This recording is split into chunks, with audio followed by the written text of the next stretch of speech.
Hello students, today we are going to look class 9 chapter number 5 The Happy Prince written by Oscar Wilde. This is the supplementary chapter in the Moments book. So यहाँ पे ये जो story है इसका part 1 हम कर चुके हैं. This is the part 2.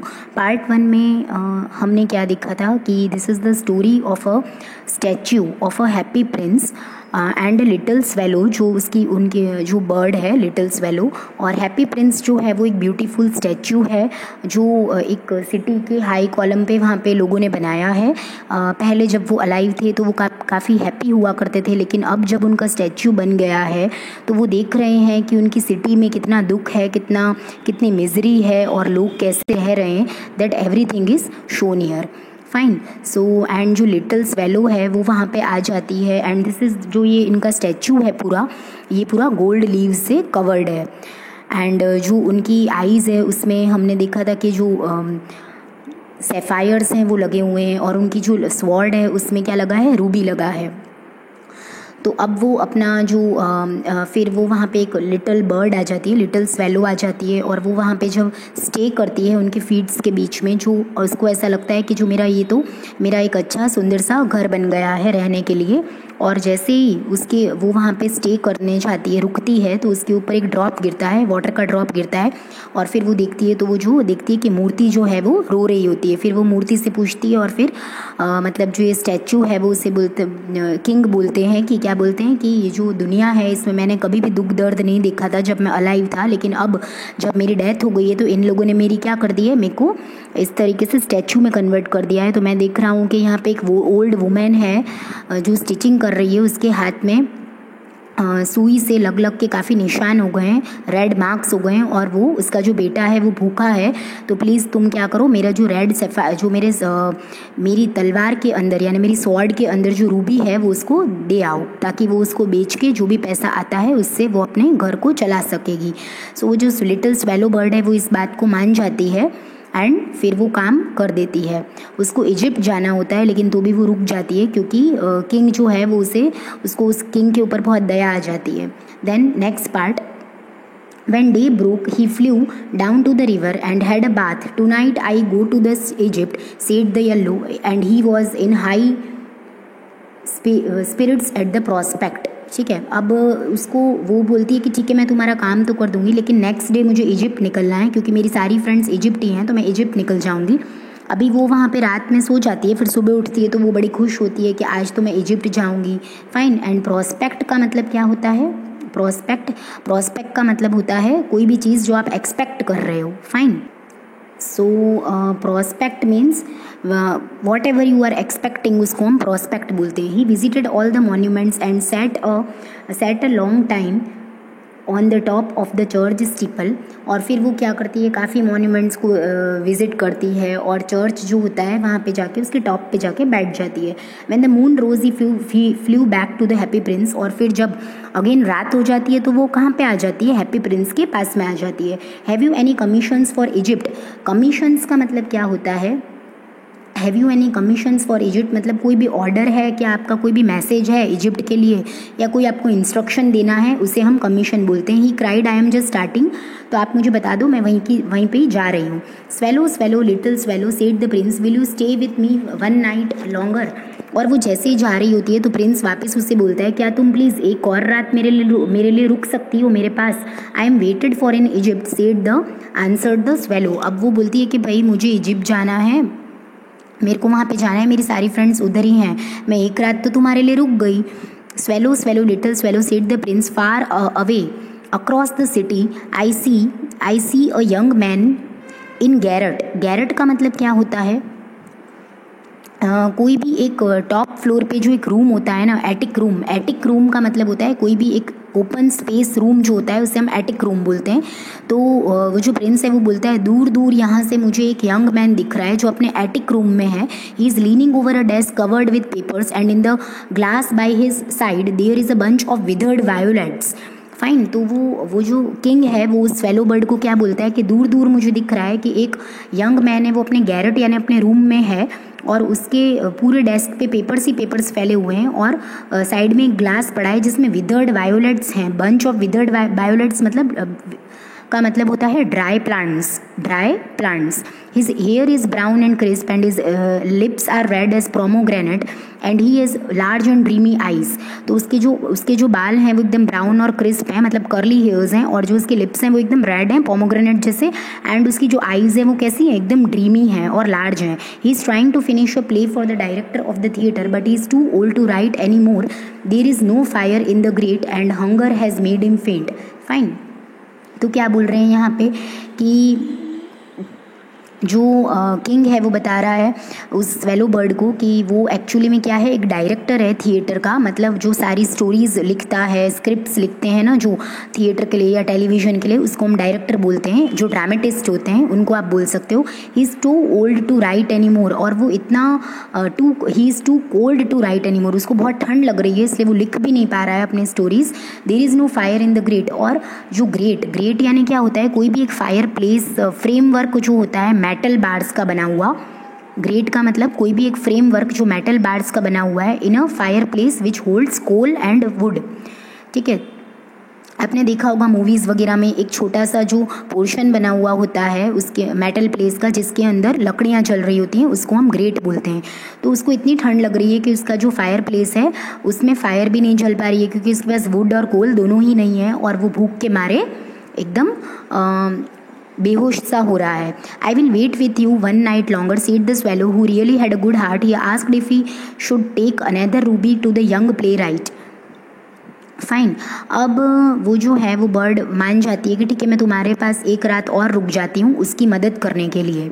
और फिर प्ले राइट का मतलब क्या होता है, जो डायरेक्टर है टेलीविजन्स वगैरह के लिए जो स्टोरीज़ लिखते हैं, स्क्रिप्ट बनाते हैं, उसको हम प्ले राइट बोलते हैं, या दूसरा आप बोल सकते हो ड्रामेटिस्ट, उसका मतलब भी प्ले राइट ही होता है। तो वो जो स्वेलो बर्ड है वो मान जाती है और वो बोलती है कि वो जो किंग है यानी जो स्टैचू है वो बोलता है कि तुम मेरा ये जो दूसरा रूबी है ना इसको भी लेके चले जाओ। Alas I have no ruby now said the prince, my eyes are all that I left, they are made of rare sapphires which were brought out of India 1,000 years ago. He ordered the swallow to pluck out one of them and take it to the playwright. He will sell it to the jeweler and buy firewood and finish his play. क्या बोल रहे हैं, king बोल रहा है कि तुम क्या करो, मेरे जो ये आँख में जो सफ़ायर्स यानी जो नीलम के जेमस्टोन्स है ना, नीलम है ना, इसको तुम लेके उस प्लेराइट को दे के आओ ताकि वो अपने लिए फायर खरीद सके, और वो क्या करेगा, ये जो जेमस्टोन्स हैं उसको ज्वेलर को बेच देगा और फिर वो अपने लिए फायरवुड खरीद सकता है, उसको जो भी पैसे मिलेंगे उससे। Dear prince said the swallow, I can not do that and he began to weep. और फिर आप देख सकते हो यहाँ पे जो पिक्चर दिया है स्टैचू और साथ में जो बर्ड है उसके बीक में आप देख सकते हो जो सफ़ायर है वो उसने लिया है, तो वो उसे मना करती है कि नहीं मैं ऐसा तो नहीं कर सकती हूँ, और फिर वो रोने लगती है। Swallow swallow little swallow said the prince, do as I command you. तो जो किंग है वो बोलता है कि तुम्हें करना ही पड़ेगा, मेरा ये तुमको कमांड है। So the swallow plucked out the prince eye and flew away to the young man's Garrett.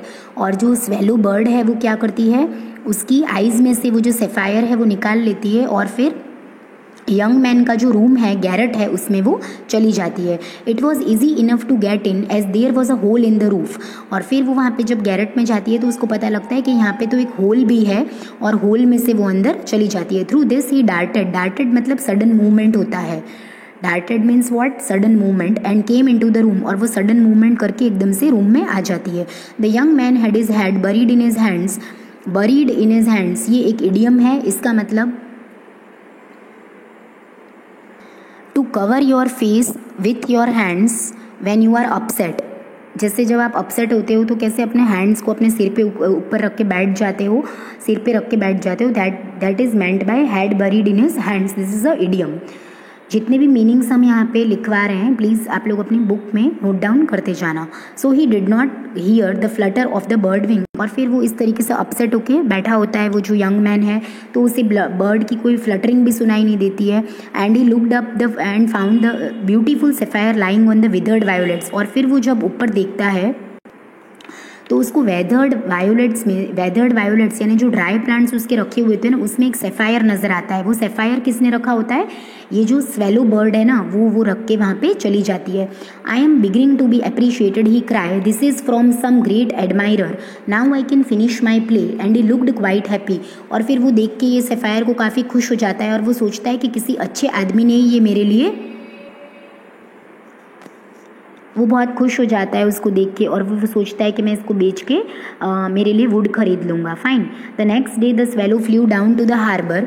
He sat on the mast of a large vessel and watched the sailors working. I am going to Egypt, cried the swallow, but nobody minded, and when the moon rose he flew back to the happy. को harbour का मतलब क्या होता है? जहाँ पे हम ship वगैरह रखते हैं ना सी कोस्ट के पास में, ताकि जो बैड वेदर हो उससे बचाने के लिए शिप्स को हम सी कोस्ट के किनारे पे रखते हैं, तो उसे हम हार्बर बोलते हैं। तो वहाँ पे वो उड़ के जाती है और he set on the mast of the, mast यानी क्या होता है? Mast, it means a tall wooden metal pole. वहाँ पे वो जाके बैठ जाती है और सेलर्स को देखती है कि किस तरीके से सेलर्स सारे काम कर रहे हैं। And then I am going to Egypt, वो बोलती है कि मैं तो इजिप्ट जा रही हूँ, cried the swallow but nobody minded, and when the moon rose he flew back to the happy prince. और जब जैसे ही रात हो जाती है तो वापस वो कहाँ पे चली जाती है? हैप्पी प्रिंस के पास में चली। I have come to bid you goodbye, he cried. और फिर वो जो लिटिल स्वेलो है वो क्या बोलती है कि मैं तो तुम्हारे पास इसलिए आई हूँ, तुम्हें गुड बाय कहने के लिए आई हूँ हैप्पी प्रिंस को। Swallow swallow little swallow said the Prince, will you not stay with me one night longer. तो जो प्रिंस है वो बोलता है कि क्या तुम मेरे साथ प्लीज़ मतलब एक नाइट और स्टे नहीं कर सकती हो, ताकि हम किसी और को भी हेल्प कर सकें। It is winter, asked the swallow, and the snow will soon be here. In Egypt the sun is warm on the green palm trees and the crocodile lie in the mud and look lazily about them. तो so what's the bird is saying कि अभी तो winter चल रहा है और अगर मैं यहाँ पे रात में अब रुकूंगी तो ये पूरा स्नो से कवर हो जाएगा। और इजिप्ट में क्या है? इजिप्ट में तो सन निकला हुआ है और एकदम वार्म एटमॉस्फेयर है वहाँ का, ग्रीन पाम ट्रीज़ हैं एंड द क्रोकोडाइल जो है वो मड में लेजीली लाई कर रहे हैं। तो वो इजिप्ट का जो पूरा एटमॉस्फेयर है वो किंग को बताती है। In the square below said the happy prince, there stands a little match girl, she has let her matches fall in the gutter and they all are spoiled. Her father will beat her if she does not bring home some money, and she is crying. She has no shoes or stockings and her little head is bare. Okay. तो अब वो जो king है जो, ठीक है ना, वो क्या बोलता है? जो स्टैचू है हैप्पी किंग का, हैप्पी प्रिंस का, वो बोलता है कि तुमको पता है यहाँ पे है ना एक मैच गर्ल है, मतलब एक लड़की खड़ी है, उसको मैच गर्ल बताया है क्योंकि वो क्या करती है? मैचेस बेचती है। तो वो उसकी जो सारी मैच स्टिक्स है ना वो तो गटर में गिर गई हैं और सारी ख़राब हो गई हैं। और अब उसके पास अगर वो घर पे जाएगी ना बिना कुछ मनी लिए हुए तो उसके पापा उसे बीट करेंगे, मारेंगे। और वो रो रही है और उसके पास शूज़ भी नहीं है। और स्टॉकिंग्स का मतलब क्या होता है? Here it is written stockings. Stockings का मतलब होता है थिन ट्राउजर्स जो होते हैं उसको हम स्टॉकिंग्स बोलते हैं, या फिर लॉन्ग सॉक्स होते हैं ना उसको भी हम स्टॉकिंग्स बोलते हैं। तो उसके पास पहनने के लिए कुछ भी नहीं है। And her little head is bare, और उसका जो हेड है ना वो बेयर है, मतलब bare means nothing covered, not covered by clothing, not covered by clothing. Pluck out my other eye and give it to her and her father will not beat her. अब वो जो happy Prince है वो बोलता है कि तुम क्या करो, मेरी दूसरी आँख में से जो मेरा सेफायर है ना उसे निकाल लो और उसको जाके दे दो, तो ताकि वो उसको बेच के पैसे अर्न कर लेगी और वो फिर उसके पापा उसे नहीं मारेंगे। I will stay with you one night longer said the swallow but I can not pluck out your eye. फिर वो जो बर्ड है वो बोलती है कि ठीक है मैं तुम्हारे साथ एक रात और रुक जाती हूँ और लेकिन मैं तुम्हारी आई में से दूसरा सफ़ायर नहीं निकालूंगी। You would be quite blind, then तुम पूरी तरीके से अंधे हो जाओगे। Swallow swallow little swallow said the prince do as I command you. So he plucked out the prince other eye and darted down with it. He swooped past the match girl and slipped the jewel into the palm of her hand. अब वो उसको king बोलता है कि ये मेरा order है, तुमको करना ही है, मेरा कमांड है, तो तुम ना नहीं कर सकती हो। तो उसने क्या करा, दूसरी आई में से वो जो हीरा है ना उसको प्लक कर लिया और डार्ट मतलब मूव सडनली, फटाफट वो जाके कहाँ पे पहुँच जाती है? मैच गर्ल के पास पहुँच जाती है। और स्वूप्ड का मतलब क्या होता है? Rapid movement. फाइन। फाइन। तो रैपिड मूवमेंट करके यानी फास्ट मूवमेंट करके वो मैच गर्ल के पास पहुंच जाती है और वो जो ज्वेल होता है ना वो उसके हाथ में जाके रख देती है। What a lovely bit of glass cried the little girl and she rain home laughing. और फिर वो जो लिटिल गर्ल है वो बड़ी खुश हो जाती है उसको देख के और फिर वो हंसते हंसते अपने घर चली जाती है उस ज्वेल को लेके। Then the swallow came back to the prince, you are blind now he said, so I will stay with you always. और फिर वो जो स्वेलो बर्ड आती है उसको बड़ी दया आ जाती है प्रिंस के ऊपर। वो बोलती है कि अब तो तुम पूरी तरीके से ब्लाइंड हो गए हो, तो तुम्हारा ध्यान रखने के लिए मैं तुम्हारे साथ हमेशा अब यहीं पे रुकूंगी। No little swallow said the poor prince, you must go away to Egypt. तो वो जो प्रिंस है वो बोलता है कि नहीं नहीं स्वेलो, तुम यहाँ पे नहीं रुको, तुमको इजिप्ट जाना था तो तुम वहाँ पे चली जाओ। No I will stay with you always said the swallow and he slept at the prince feet. और फिर वो उसको बोलती है कि नहीं नहीं मैं तो तुम्हारे साथ ही रुकूंगी, और वो प्रिंस के फीट के पास आके सो जाती है।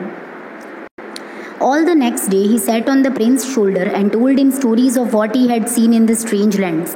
अब नेक्स्ट डे जब वो उठती है तो फिर वो प्रिंस के शोल्डर पे बैठ जाती है और उसको वो सारी बातें बताती है जो उसने स्ट्रेंज लैंड्स में देखी थी।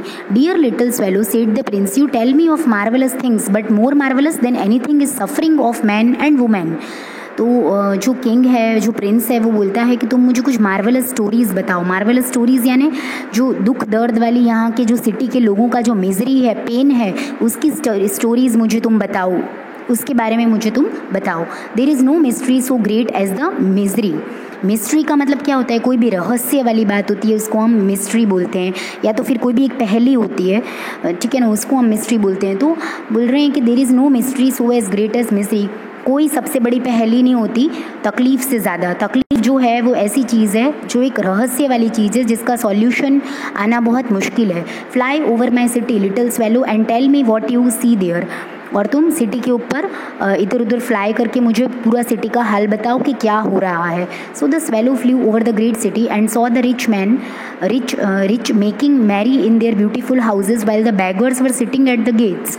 तो वो क्या देखती है कि जो रिच मैन हैं वो तो आराम से अपने हाउसेस, ब्यूटीफुल हाउसेस में बैठे हैं, और जो बैगर्स हैं ना वो तो इधर उधर गेट्स पे बैठे हुए हैं। He flew into dark lanes and saw the white faces of starving children looking out listlessly at the black streets. वो देखती है कि एकदम सुनसान गलियों में जो बच्चे बैठे हुए हैं वो स्टार्विंग मतलब भूखे हैं, बहुत ज़्यादा भूखे हैं, और सुनसान गलियों में इधर उधर देख रहे हैं। Under the archway of a bridge two little boys were lying in each other's arm to try and keep themselves warm. तो फिर वो जो बर्ड है वो क्या देखती है कि जो बच्चे हैं वो बहुत ज़्यादा हंग्री हैं और वो आपस में आर्म्स मतलब ईच अदर आर्म्स करके वैसे बैठे हुए हैं, और वो जो हैं and they are very hungry, you must not lie here. तो वो बोल रहे हैं कि शाउटेड द वॉचमैन, जो वॉचमैन है वो उससे बोलता है, उन दोनों बच्चों को बोलता है कि तुम यहाँ पे मत बैठो। And they wandered out into the rain, और वो क्या है, रेन में इधर से उधर भटक रहे हैं और बहुत ज़्यादा भूखे हैं। Then he flew back and told the prince what he had seen, I am covered with fine gold said the prince, you must take it off leaf by leaf and give it to the poor, the living always things that gold can make them happy. तो फिर अब जो Prince है उसको ये बातें सारी पता पड़ती हैं, तो वो बहुत ज़्यादा दुखी हो जाता है और वो बोलता है कि तुम एक काम करो, मैं पूरा गोल्ड से कवर्ड हूँ ना। तो वो लिटिल स्वेलो बर्ड को क्या बोलता है कि मैं पूरा गोल्ड से कवर्ड हूँ, तुम मेरी लीफ बाय लीफ निकाल के उन पुअर बच्चों को दे दो, और जो भी पुअर लोग हैं उन सब में डिस्ट्रीब्यूट कर दो, और वो उनसे बहुत ही खुश हो जाएंगे क्योंकि उनके पास वो इन गोल्ड को बेच देंगे और उनके पास मनी आ जाएगा, तो वो खाना खा सकते हैं। Leaf after leaf of the fine gold the swallow picked off till the happy prince looked quite dull and grey। तो अब क्या होता है, वो जो स्वेलो बर्ड है वो लीफ बाय लीफ निकालती है, प्लक करती है, एंड लास्ट में क्या होता है, हैप्पी प्रिंस जो है वो एकदम डल दिखाई देता है। तब तक वो सारी लीव्स निकाल देती है और बाद में जो प्रिंस का स्टैचू है वो एकदम डल और ग्रे कलर का नज़र आता है। Leaf after leaf of the fine gold he brought to the poor and the Children's faces grew rosier and they laughed and played in the street, we have bread now, they cried। Fine, तो वो जब वहाँ पे जाके वो जो gold के pieces हैं, गोल्ड की लीव्स हैं, वो बच्चों को दे देती है, तो बच्चे काफ़ी खुश हो जाते हैं और उनके फेस पे एकदम हंसी आ जाती है और वो हंसने लगते हैं। And then they started thinking कि अब तो हमें खाना भी मिल जाएगा. So this was all about today. I hope you liked it and I will be creating the part 3 for the next part. If you like my video, please like it, share it and subscribe it. If you have any doubts, then you can comment me in the comment section. Thanks.